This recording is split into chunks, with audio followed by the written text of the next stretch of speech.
Alrighty tighty folks, we're down here in Arizona working on this 94 4Runner, and I have no idea where the audio for this segment went. It's just gone. So you can see here we've got a V6 body with a 4-cylinder installed and a table full of parts. I was going to do a joke where I just had the brake pads out and I came down and I was like, okay, so I drove 1,000 miles to replace brake pads, and it was going to be like a clickbait thing for the title and funny thumbnail and what have you, but well, I couldn't make it work. So we're going to go through our table of parts here and figure out what all we have.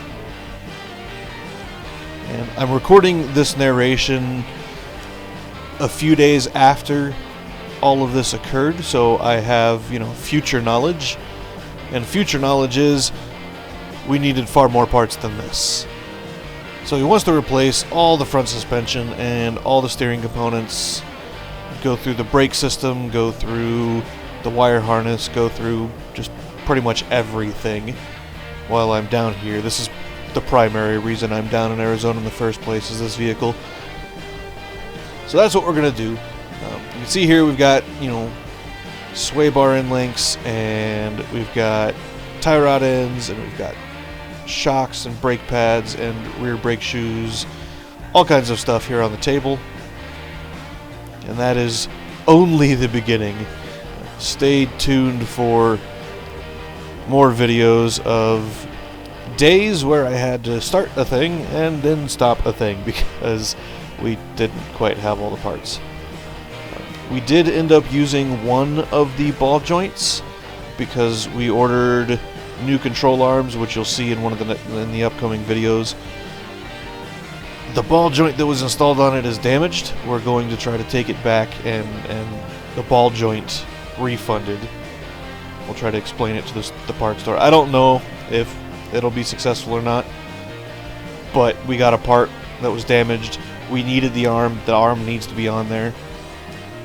But we should be able to return the damaged ball joint. So we'll find out. You'll see that in an upcoming video. This video was mostly me coming into town, looking through all the parts that we had, figuring out most of the rest of the parts that we needed, doing some very basic diagnostics. I was talking here about how these Toyotas commanded the fuel pump to work. The thing is running really, really rich, as in you can smell liquid fuel coming out of the tailpipe. So that's going to be one of the things we have to diagnose. And I was just kind of walking through in the recording of how Toyota did their fueling on these engines. Again, lost audio means we don't hear any of that for whatever reason, but I really wanted to post this video with the things that were contained in the video. I remember the things that I was talking about in the clips. I can talk about them here in narration. I do have a big kind of fancy scanner, which we just saw there. We've seen it before on the channel, and it does have a bunch of OBD1 adapters. And I do have an AC, a mains power adapter, so you plug it into the wall, and you plug it into your OBD1 vehicle, and you can check the codes. Unfortunately, it didn't work for this vehicle. I swear we've used it on Toyota OBD1s before, but I could not get it to read anything out of the computer, which is sad because diagnosing the rich problem is going to take some doing now. In this segment, I was explaining and kind of illustrating how even smaller people that don't have a whole lot of muscle mass can pull off their lug nuts or other very tight bolts by simply using leverage and the muscles they do have at their disposal to their advantage. So you'll notice that the way we're going to pull these off is that we're going to lift up. Straight arm, straight back. I know I look hunched over, but my back is actually straight. And you just use your legs and you lift. Easy peasy. Makes everything super simple. When you're doing this, you're going to want to make sure you have the vehicle jacked up slightly, so not all of the weight of the corner is on the lug nuts and the studs, but it's still in contact enough with the ground that you can see the wheel does not spin freely. Once you've broken them loose, you can jack it up the rest of the way, pull the lug nuts off, tire comes off easy peasy. This is the point of the day where I was just pulling the wheels off, inspecting the brakes, inspecting all the existing hardware, suspension, what have you. I did find that the pitman arm was loose, so we went ahead and ordered the pitman arm and idler arm, which he did not already have, so they would replace those all at the same time. The brake pads look fairly new. They're maybe 20% worn, but after we pulled them out, we discovered that they were just kind of cheapy pads. Cheapy pads tend to not have a chamfer on the outer edge of the friction material of the pad, which usually tends to mean they hold more dust between the pad and the rotor surface, and they tend to make more noise because of it. This vehicle in particular was making a fairly noticeable squeaking on application of the brakes at any speed. That was an irritant that the owner was not willing to put up with. The shocks that are on there, funnily enough, are the same shocks that he ordered. They're KYB gas adjusts, which are known brand, pretty decent quality of manufacturing. KYB is usually that kind of, one step up from OEM. So you have the OEM design, and then you have the aftermarkets are replacements for the OEM that are just direct replacements. They use OEM specifications for designing the parts. Then you've got things like Bilsteins, Ranchos, KYBs that are kind of the one step up from OEM. They do a little bit of their own research on top of the OEM's research to fix maybe common problems that exist, and that's what's on there already. That's what we're replacing them with.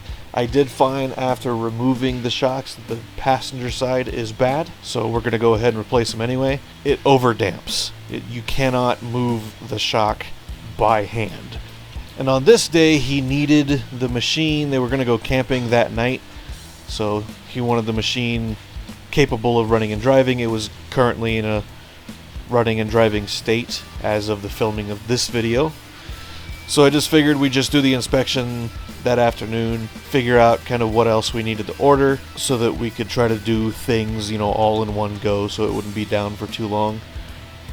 See me kind of futzing with the wheel there, because these guys, they've got a little collar, I guess.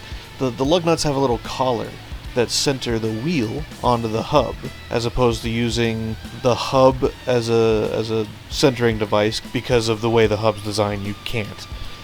So the lug nuts have a little collar on them, and I was fighting to get that collar seated in the wheel correctly. But once one goes in, all the rest of them go in. Easy peasy, job's a good one. And you'll see me just using the ratchet to put a tiny bit of torque on these guys before I put it all the way down on the ground. And I will say it's fine to do that so long as that is not your expected torque method. As you'll see, I go and I grab the torque wrench and I apply the correct torque to the lug nuts once the wheel is in contact, well, after the tire is in contact with the ground enough that it can prevent the motion. Don't never torque your lug nuts correctly. You should always apply the correct torque to your lug nuts. If you don't learn anything anywhere other than that, let that be the only lesson you learn. If you are only going to learn one thing, you must always correctly torque your lug nuts. It is imperative. It is critical. When I torque lug nuts, I always do the standard star pattern at first, and then I always go around at least one more time, just in a circle around the wheel, just to make sure I didn't miss any. Part of the inspection was also pulling off the rear wheels, checking the rear brakes, obviously, and those look pretty close to brand new, honestly. A little bit of dust inside the drum, but not that much. But you can see the drum came off pretty easily there, and there was no drag on the drum when I was turning it, when I was trying to pull it off. which means the brakes need adjusted. So they were probably put on however many miles ago and just simply have not been adjusted since then. So we'll get in there, we'll adjust those guys in an upcoming video, so stay tuned for that. And I did notice that after I put the drum back on, it appears as though somebody had used a pry bar on the backing plate to try to remove the brake drum. I guess when I was, 19 years old is something I might have done. So maybe the person that worked on this before me was just very young, inexperienced. I'm not sure. Don't use a pry bar to try to take your drums off. All you're going to do is damage things that don't need to be damaged. You can see here, I had to kind of beat it back into place a little bit, use the dead blow just so that I wouldn't bend the metal too much too fast and score the coating so that we'd end up getting corrosion in the metal. And that's going to be it for this video. Simple inspection and looking at the parts that we had on hand so that we could order all the rest that we needed to order, things that either he didn't think about or we found later on that needed to replace also. We can get those ordered and coming in. Stay tuned for the rest of the videos working on this guy as we rebuild the entire front end essentially and do some diagnostics on the electrical system. And as always, don't forget to like it, subscribe it, crank it, and rip it. We'll see you in the next one.